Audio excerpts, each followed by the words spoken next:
Ready to dive into the fascinating world of money? We're going to uncover some surprising facts about its history, how it works, and even some fun trivia. That's right. We're going to unpack some key insights about money from its ancient origins, all the way to the digital age.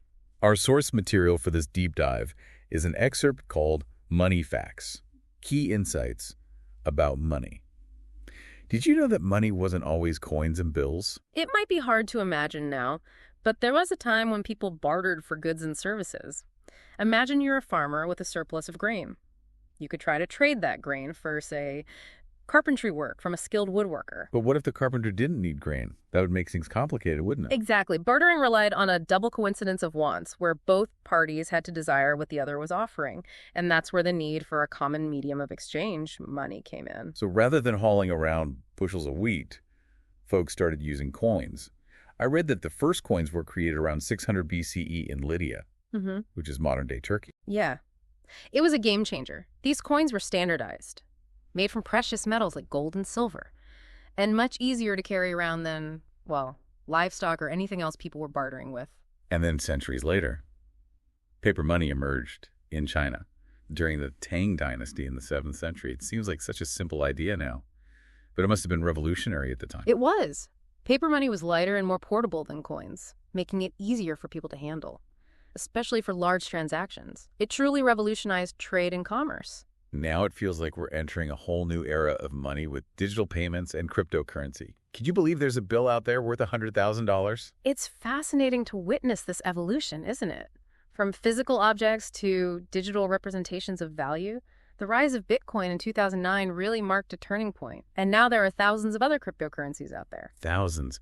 That's incredible. What exactly is blockchain technology and how does it relate to all of this? Blockchain. It's the foundation of most cryptocurrencies. Essentially, it's a digital ledger that records all transactions across a vast network of computers. But it's not just a simple record. The way it's designed makes it incredibly difficult to tamper with. Every transaction is linked to the previous one, creating a chain. And because this chain is spread across many computers, changing one part would require changing them all simultaneously. But how does that work in practice? How does it actually prevent tampering? That's where the idea of decentralized consensus comes in. For a new transaction to be added to the blockchain, a majority of the computers in the network have to agree that it's valid.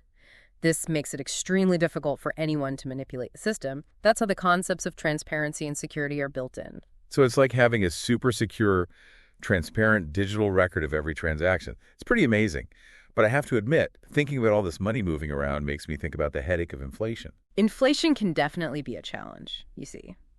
It's the rate at which the general level of prices for goods and services rises.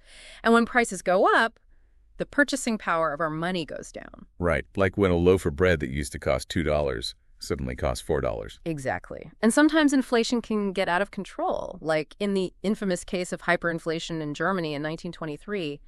The value of money plummeted so rapidly that people were literally using banknotes as wallpaper because they were worth more as kindling than currency. That's a wild image. Yeah. How do we prevent something like that from happening today? Central banks play a crucial role in managing inflation. Here in the U.S., the Federal Reserve is responsible for keeping inflation in check. They can raise interest rates to slow down borrowing and spending, which helps to cool down the economy and curb inflation. It's a complex balancing act, though. There are a lot of factors they have to consider. I'd imagine. Speaking of balancing acts, can we shift gears to something a little more positive, like the magic of compounding? This is where things get really interesting. Right. Compounding can certainly be magical when it comes to growing wealth over time. It's the concept of earning interest not only on your initial investment, but also on the accumulated interest. Like a snowball rolling downhill, it keeps getting bigger. Our source material had this example that blew my mind. If you invested $1,000 at an 8% annual return, it would grow to over $10,000 in 30 years. Does that sound right to you? Absolutely. And that really underscores the power of starting early and letting your investments work for you over the long term. Time really is money when it comes to compounding. Okay, How about we zoom out and take a look at global currencies? Did you know the U.S. dollar is used in a whopping 88% of all currency trades worldwide? The US dollar is indeed the dominant currency in global transactions. But why is that? Why the U.S. dollar and not, say, the euro or the yen? Well, it's a combination of factors. The US has a large and relatively stable economy and a stable political system, both of which contribute to the dollar's strength. Plus, many central banks around the world hold US dollars as a reserve currency. It's the go-to for a lot of international trade and finance. But the U.S. dollar isn't the oldest currency still in use. That title goes to the British pound, which dates back to the 8th century. That's some serious staying power. The British pound has a rich history, reflecting Britain's long history of trade and global influence. And we can't forget about the euro.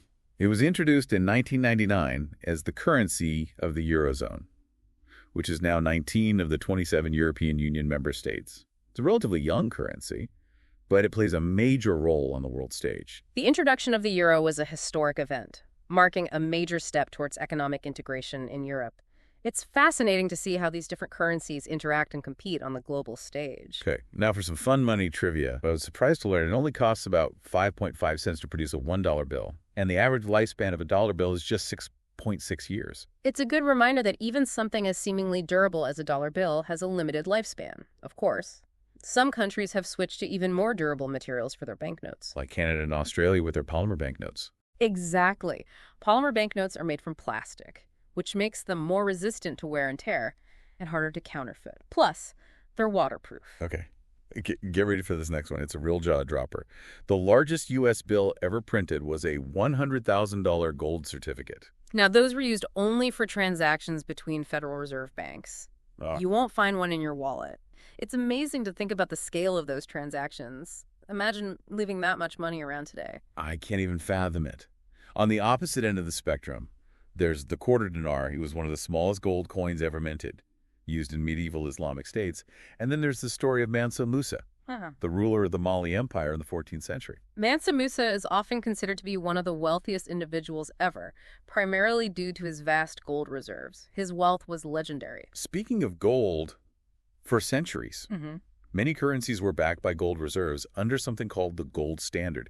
Can you explain what that is and why it's not really used anymore? The gold standard provided a fixed exchange rate between a currency and gold, which in theory was supposed to promote stability and limit inflation. The idea was that any country could exchange its paper currency for a set amount of gold. However, the U.S. and most of the world abandoned the gold standard in the 20th century. Why was that? What were the downsides of the gold standard? There were several reasons for this shift. It limited a government's ability to manage its money supply.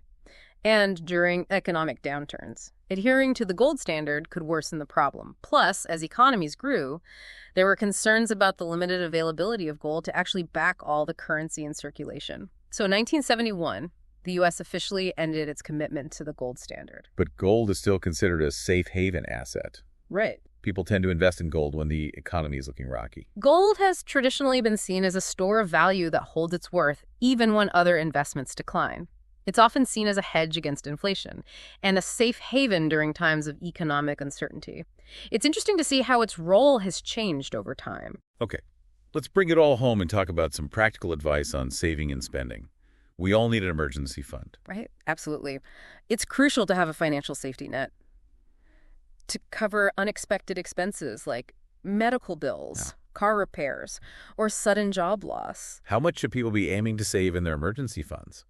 Most financial experts recommend saving at least 3 to 6 months worth of living expenses. It might seem like a lot, but that kind of cushion can really provide peace of mind. And of course, to keep our finances in check, creating a budget is essential.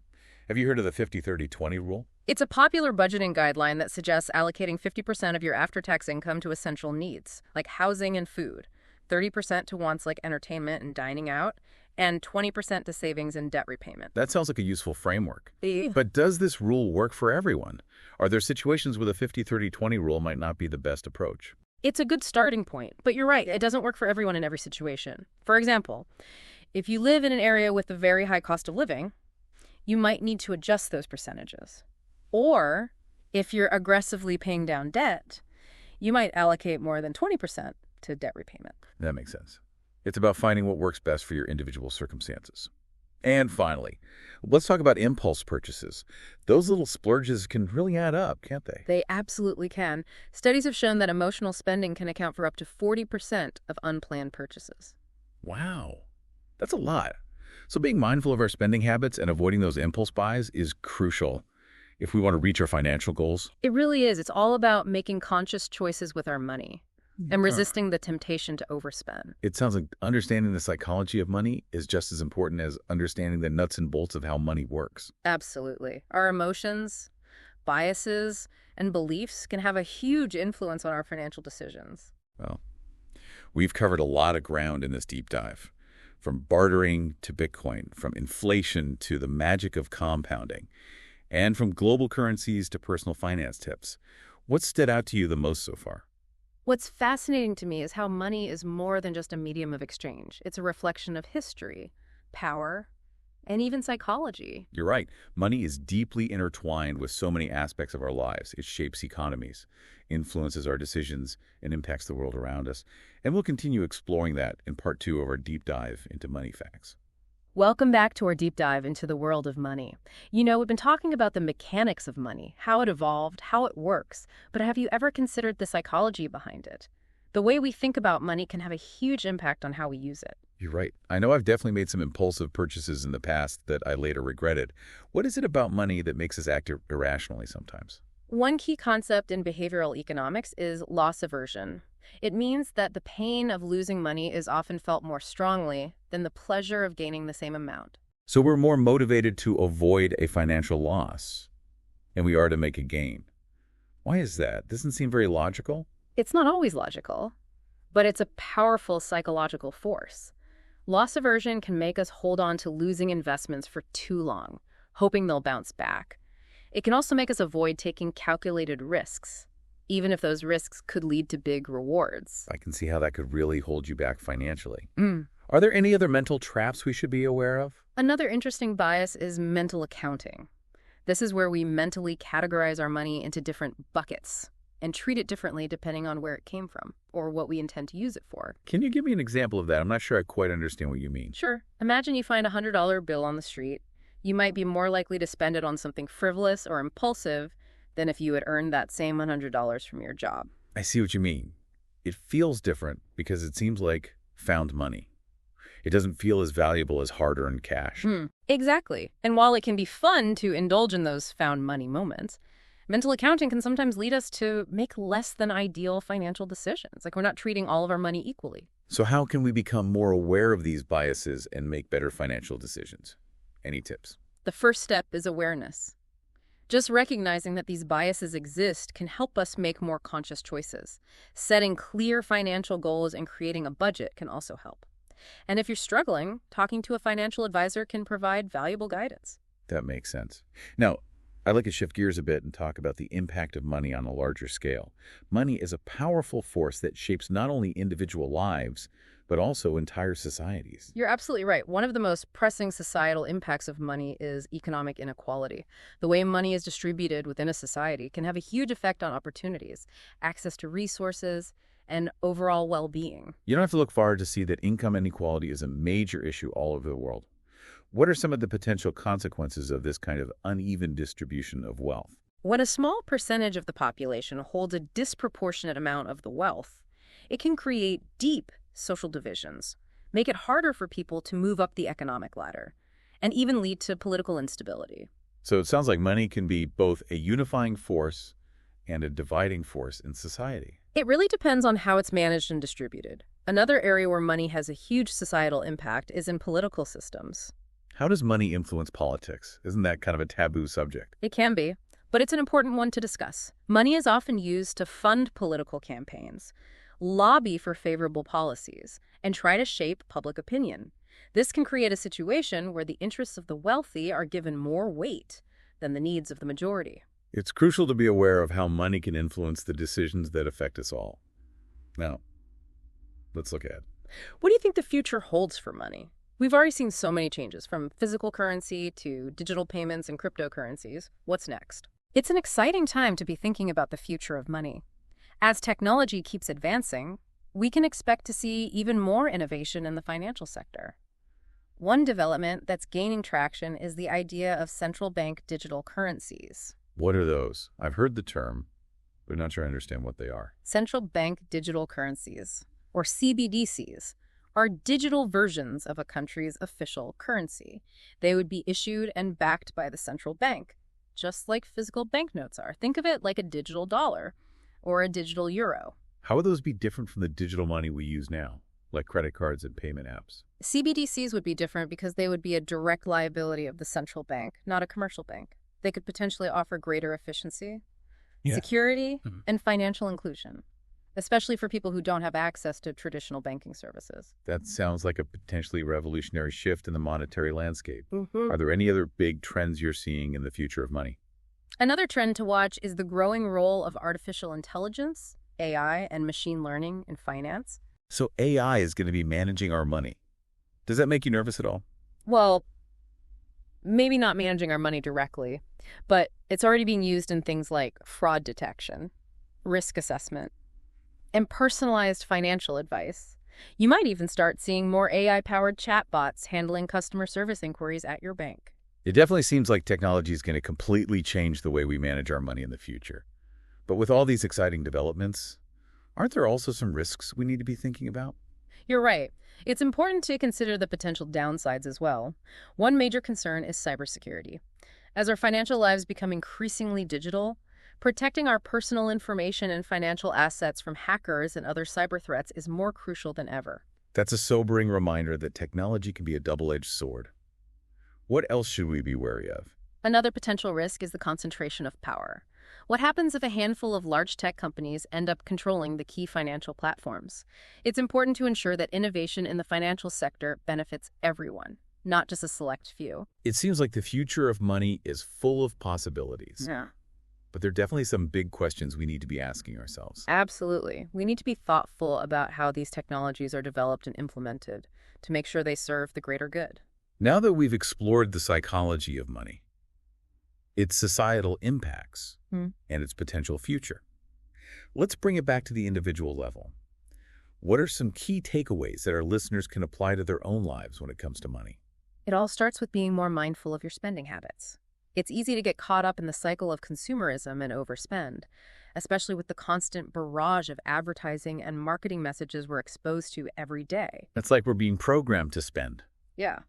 Spend without really thinking about it. In a way, yes.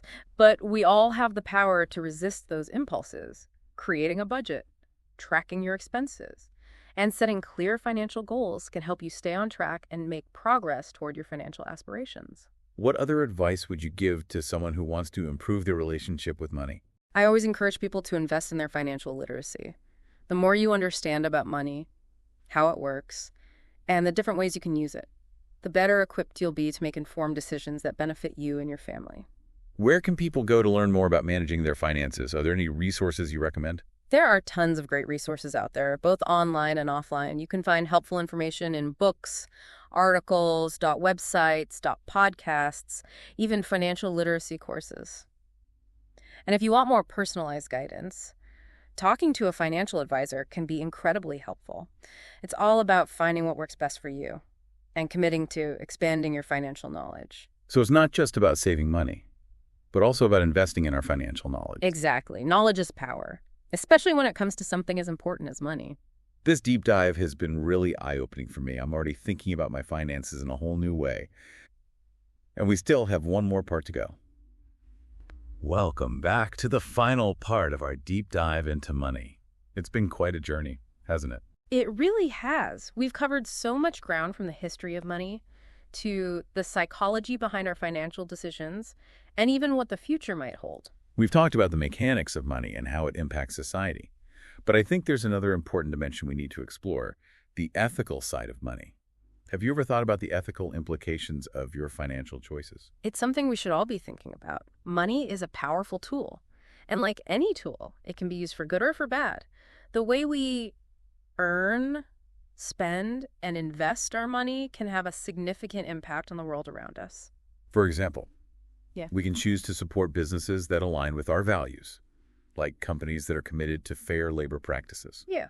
or environmental sustainability. That's a great example of what's often called ethical consumerism. By being mindful of where you spend your money, you can use your purchasing power to encourage positive change. That's like voting with your wallet. Exactly. And it's not just about where you spend your money. You can also consider the ethical implications of your investments. Are you supporting industries that contribute to climate change or social injustice? Or are you investing in companies that are working to make the world a better place? That's a really important point. A lot of people don't think about the ethical implications of their investments, but it's something we should all be considering. Absolutely. And another aspect of ethical finance is charitable giving.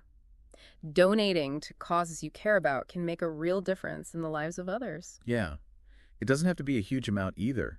Even small donations can add up and have a meaningful impact. You're absolutely right. Every little bit helps. And it's not just about the financial contribution. It's about using your resources to support causes that align with your values. It seems like finding that balance between financial well-being and giving back to the community is an important part of ethical finance. It really is. It's about recognizing that money isn't everything. It's a tool that can help us live a good life and make a positive impact on the world. Well said. This deep dive has been a fascinating exploration of money. I feel like I have a much deeper understanding of not just how money works, but also its complex role in our lives and in the world. It's been a pleasure sharing this journey with you, and I hope our listeners have found it enlightening as well. I'm sure they have. We've covered so much in these three parts: the history, the mechanics, the psychology, the societal impacts, the future, and even the ethical dimensions of money. It's a lot to take in. It is, but remember, this is just the beginning. The world of money is constantly evolving, and there's always more to learn. So as we wrap up this deep dive, I want to leave our listeners with a final thought-provoking question. How will you use your knowledge of money to create a more positive and fulfilling future, both for yourself and for the world? Think about it. Reflect on everything we've discussed, and let it guide your financial decisions and actions. Remember, you have the power to shape the story of money.